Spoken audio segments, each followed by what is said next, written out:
Cinquième interview ce matin d'une candidate pour la première circonscription de Guyane, Rolande Chalco-Lefebvre, ancienne figure de la culture sous la mandature de Rodolphe Alexandre à la CTG. Une candidature sans étiquette et sans parti, basée, c'est ce qu'elle avait déclaré lors de son annonce de candidature le mois dernier, basée donc sur les propositions de la population. Rolande Chalco-Lefebvre, bonjour. Bonjour les auditeurs de Radio Pays. Je vais commencer en vous posant une question qui revient extrêmement souvent sur les réseaux sociaux en voyant le nombre considérable de candidats. Beaucoup de personnes disent et pensent que vous, collectivement, tous les candidats se présentent avant tout par intérêt personnel. Qu'est-ce que vous répondez à ça, Rolande Chalco-Lefebvre ?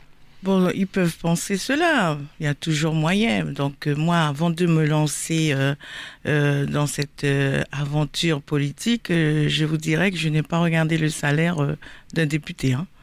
Pareil, lorsque j'ai été vice-présidente, je ne savais pas j'aurais été vice-présidente. Vraiment, le salaire ne m'intéresse pas, ou les indemnités. C'est vrai qu'il y a tout travail mérite salaire. Les députés, il y a une indemnité, on fait avec. Pourquoi y aller dans ce cas, cette année ? Pour quelles raisons ? Vous avez parlé du coup de ces propositions qui avaient été faites par la population. Quelles sont-elles ? D'abord, comme je l'ai toujours dit, je suis une femme de terrain, une femme politique, visible que depuis 2014, mais j'ai toujours été attirée par ce monde politique bien avant, vers l'âge de 25 ans. Lorsque j'ai décidé de m'installer à Remiremont-Joly, venant de Cayenne, il était tout à fait normal, jeune propriétaire, de s'intéresser à la vie de sa commune.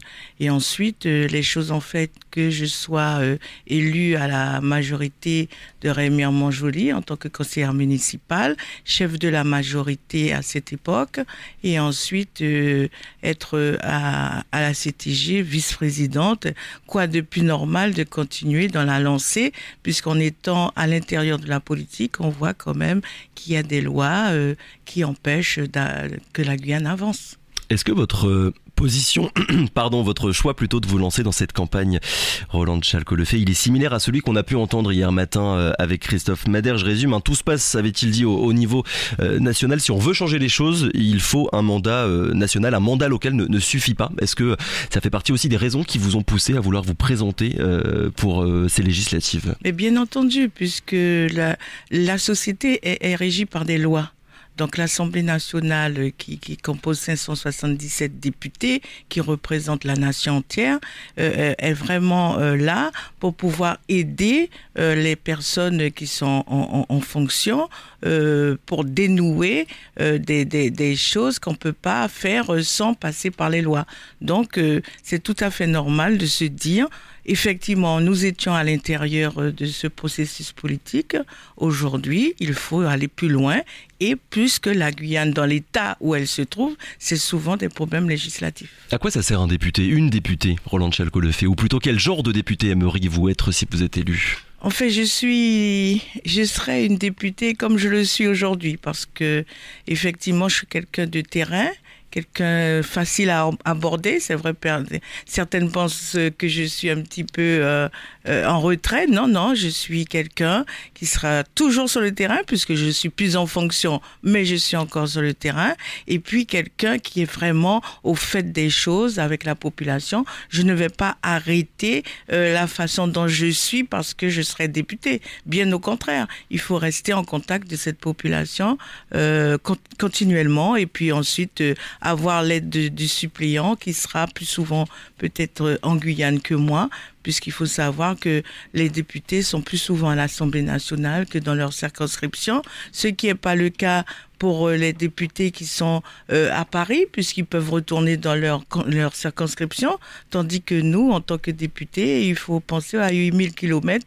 En principe, un député retourne dans sa circonscription chaque week-end. Une femme de terrain, d'expérience, vous l'avez dit, mais quels sont vos liens, on va dire, avec la métropole, avec le monde politique parisien? On sait combien le succès d'un député, c'est aussi avoir un réseau suffisant à Paris, avec les autres députés évidemment, mais également avec le gouvernement. À ce point-là, comment est-ce que vous vous situez? Le réseau se fait déjà en Guyane, parce qu'il faut un réseau d'entente.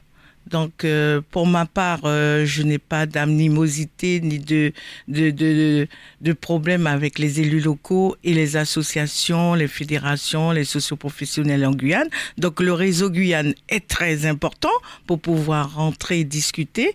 Et ensuite, le réseau dans l'Hexagone se fait au fur et à mesure. Je rappelle que j'ai été vice-présidente, donc j'ai fréquenté les couloirs du ministère de l'Outre-mer. J'ai fréquenté les couloirs du Sénat, puisque je suis l'élu qui a déposé les propositions envers le suicide des Amérindiens. Donc, les réseaux, on en a, hein, on ne le publie pas, mais on en a aussi dans l'Hexagone. Et puis, nous avons aussi les associations de Paris qui sont aussi, où pendant que j'étais vice-présidente, j'ai construit la passerelle. Importance du réseau, évidemment, on l'a bien compris, et pour autant, vous vous lancez dans cette campagne sans parti politique. Pour quelle raison ? Oui, parce que c'est un choix mûrement réfléchi. C'est vrai que le parti apporte le financement, apporte aussi cette directive. Bon, donc n'étant plus dans un parti, avec toute une équipe, avec la population, il faut savoir que avant de me lancer, j'ai eu 1 an de réflexion. 1 an où j'ai appelé près de 1000 personnes avant de me lancer. Donc, j'ai vraiment parlé directement avec la population et je pense qu'en interrogeant plus de 1000 personnes, je pense que je suis apte à aller vers ce mandat. Alors imaginons, vous êtes élu, Rolande Chalco-Lefait, vous arrivez à l'Assemblée nationale. Votre premier acte en tant que député, c'est quoi ? Sur quel sujet, de quelle manière ? Il faut déjà faire un recensement de tous les blocages législatifs. Là, il n'y a pas de choses à tourner en rond. Un blocage législatif, ça veut dire quoi ? Il faut faire le recensement, puisque en Guyane, nous sommes un territoire ultramarin. Les lois sont régies dans l'Hexagone, les députés, la majorité sont de l'Hexagone et nous venons de territoires ultramarins.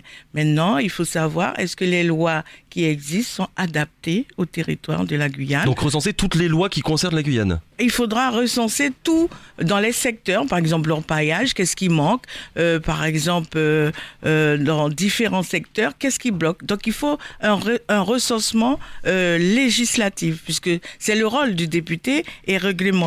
Donc il faut que ces lois soient adaptées à la Guyane. Donc ça sera le premier rôle du député. Puisqu'il y a des lois déjà qui existent, on ne peut pas dire qu'il n'y a pas de loi. Il faut aussi respecter le travail des députés qui sont passés.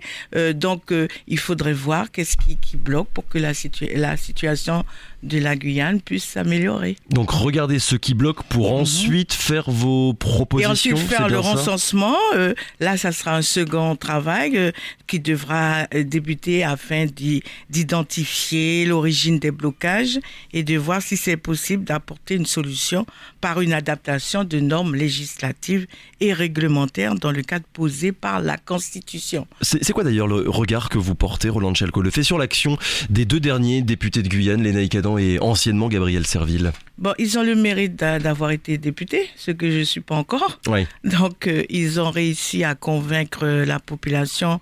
Oui, en réussite 2018. Électorale. Mais ma question, elle portait vraiment sur le fond de leur action. Le fond, justement, il faudra creuser ce qu'ils ont fait, puisqu'ils ont été habilités aussi ils étaient rapporteurs pour l'orpaillage clandestin. Il faudrait voir ce que le rapport dit et pouvoir soit l'améliorer ou soit surveiller que ça s'applique. Ces élections cette année, surtout pour la première circonscription, hein, vu le nombre de candidats, et ça n'est pas qu'une question, enfin plutôt le choix va se faire surtout sur la personnalité du candidat pour arriver à se démarquer par rapport aux autres. Il y a la personnalité, il y a la posture, il y a aussi le vrai, parce que moi je suis vrai. J'attends pas une élection pour pouvoir me montrer sur les médias et sur les réseaux ou sur le terrain. Je suis une femme du terrain, donc j'espère que la population s'en rendra compte. Moi, les communes, je les connais. Je suis pas nouvelle venue, sauf Camopi. Je l'ai dit que je n'ai pas eu l'opportunité d'aller à Camopi, mais je suis, avant même d'annoncer ma candidature, je suis en relation avec le maire de Camopi, que je connais très bien. Donc, C'est pour cela que je vous dis, il y aura la posture, il y aura la façon de négocier avec le gouvernement, il y aura aussi une attention particulière pour cette Guyane qui est en colère. Donc je pense que je suis capable de le faire. Dernière question, Roland de Chalcolefait. Vous serez dans la majorité ou bien dans l'opposition? Il y a 4 blocs qui se dessinent. Le groupe de la République En Marche et ses alliés, le groupe de la coalition de gauche, les Républicains et le Rassemblement National. Avec qui est-ce que vous aurez envie de travailler? J'ai envie de travailler avec le groupe qui entendra l'écho de la Guyane. Pour l'instant, il y a des sondages qui disent ce que vous venez de décrire. Moi, je serai dans la négociation et je rappelle qu'on peut toujours former un groupe de 15 députés pour pouvoir avoir la parole et on verra quel groupe qui entendra la voix de la Guyane. Merci beaucoup Roland de Chalcolefait d'avoir été avec nous ce matin. Je le rappelle, candidate donc sur la première circonscription, l'une des 18 candidates à se présenter sur la première circonscription de Guyane. Merci encore, bonne journée à vous.